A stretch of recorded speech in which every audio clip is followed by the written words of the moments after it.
जादूगर एक घने जंगल में रहता था। वो जंगल जंगल घूमकर पक्षियों को जादू का खेल दिखाकर उनका मन मोह लेता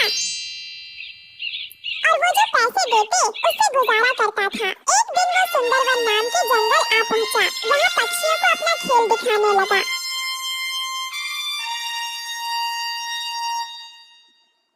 सुंदरवनवासियों नमस्ते। अपने जादू के खेल से मैं आपका मनोरंजन करने के लिए आपके जंगल आया हूँ। क्या तुम सब जादू देखना चाहते हो? अब्राकडाब्रा। उसके बाद मेज पर रखे सेब को गायब किया। ये देख पक्षियों ने ताली बजाई। उसके बाद कबूतर के ऊपर उसने टोपी रखा। फिर जब टोपी उठाया तो कबूतर गायब। फिर टोपी को जब मेज पर रखा तो कबूतर फिर प्रकट हुआ। उसके बाद कबूतर को हवा में उड़ाया तो वो तोते में बदल गया। ये देखकर पक्षियों ने जोर जोर से ताली बजाई। पक्षियों, मेरे पास और भी कई सारे जादू हैं। ये जादुई टोपी है। अगर ये पहन ले तो गायब हो जाएंगे। चाहे तो देख लो। ये कहते हुए उसने टोपी सर पर रखा। बस जादूगर गायब हो गया। सिर्फ टोपी दिखाई दे रही थी। टोपी यहाँ वहाँ घूम रही थी। ये देख पक्षियों ने ताली बजाई। खेल खत्म हुआ तो पक्षी एक एक करके आए। जो जीत गया पैसे डालकर चले गए। थोड़ी देर बाद कल्लू जादूगर को भूख लगी तो वो केले खाने लगा। इतने में वहाँ एक बंदर आया। वो केले की ओर बड़े चाव से देखने लगा। उसे देखकर, तुम्हें केले चाहिए? क्यों दूं तुम्हें? मांगते हुए शर्म नहीं आती? मेरी तरह मेहनत करो और कमाओ। तो जानू चुपचाप चले जाओ यहाँ से, नहीं तो मार खाओगे। चलो जाओ यहाँ से। बंदर चुपचाप वहाँ से चला गया। फिर पेड़ पर जाकर बैठा और सोचा, इसे सबक सिखाना ही होगा। इसने आज मेरी बहुत बेइज्जती की है। एक केला ही तो मांगा था मैंने। मुझे मेहनत करने का ज्ञान दे रहा है। बाद में जब जादूगर सो रहा था वो बंदर चुप आया और टोपी चुराकर चला गया। उसे पहनते ही वो गायब हो गया। वाह वाह, मैं तो गायब हो गया। अब इस जादूगर को मजा सिखाता हूँ। फिर बंदर एक पक्षी के घर में जाकर खाना चुराने लगा और कई पक्षियों के घर भी तहस नहस कर दिए। पक्षियों को सिर्फ टोपी दिखाई दे रही थी। फिर बंदर फलों की दुकान पर जाकर फलों को फेंककर बर्बाद करने लगा। दुकानदार जोर से चिल्लाने लगा। टोपी बंदर वहाँ से भाग गया। बाद में बंदर धीरे से जाकर जादूगर के पास टोपी को रखकर चला गया।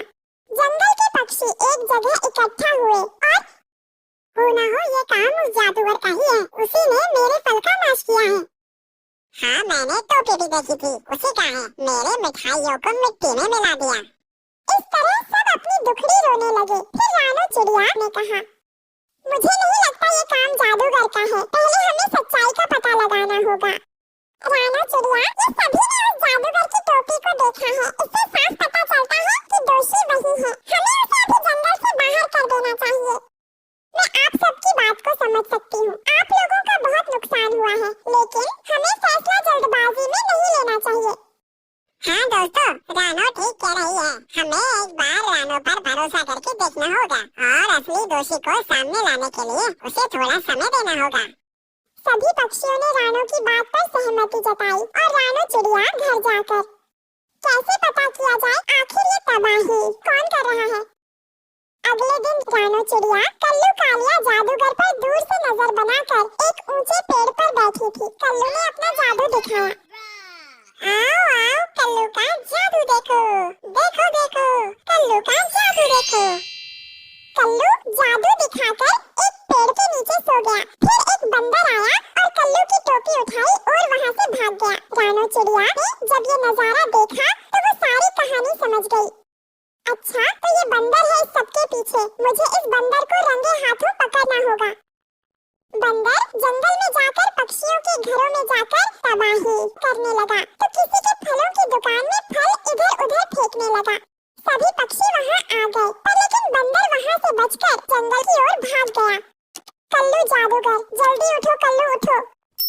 रानो, क्या हुआ? मुझे क्यों जगाया? कल्लू जादूगर, तुम्हारी टोपी कहाँ है? मेरी टोपी तो यही थी। कहाँ गई? तुम्हारी टोपी वो बंदर चुराकर भाग गया है और उसे पहनकर पक्षियों को परेशान कर रहा है। वो बंदर, अब समझ आया।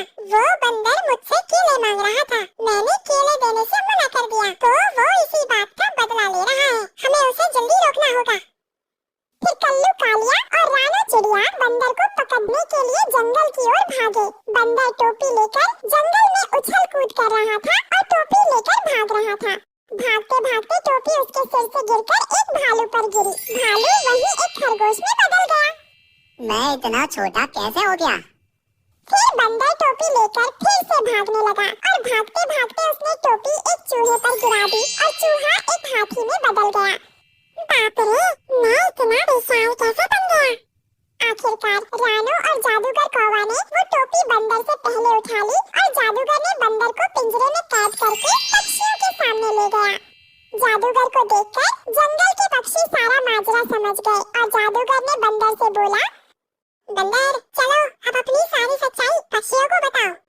बंदर ने सारा खेल बताया और सभी से अपनी गलती की माफी मांगने लगा। अच्छा दिया था जिस कारण वो निराश होकर ये सब कर रहा था।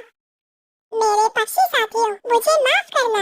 आप लोगों को मेरी जादुई टोपी की वजह से इतना नुकसान झेलना पड़ा। मैं आपसे माफी मांगता हूँ। अगर रानो चिड़िया सही समय पर मेरे पास नहीं आती तो इस जालसाज बंदर का किसी को पता नहीं चलता और आप लोग मुझ पर आरोप लगाता तो तुम हो इन सब के पीछे। चालाक बंदर, तुम्हें इसकी सजा जरूर मिलेगी। पक्षियों, बंदर को अपनी गलती का एहसास हो गया है। हमें उसे माफ कर देना चाहिए क्योंकि इसमें थोड़ी गलती जादूगर भैया की भी है। उन्होंने बंदर को केला खाने को नहीं। रानो, तुम्हारा बहुत बहुत धन्यवाद। रानो चिड़िया ने जादूगर को माफ कर दिया और सभी पक्षियों ने भी जादूगर को माफ कर दिया।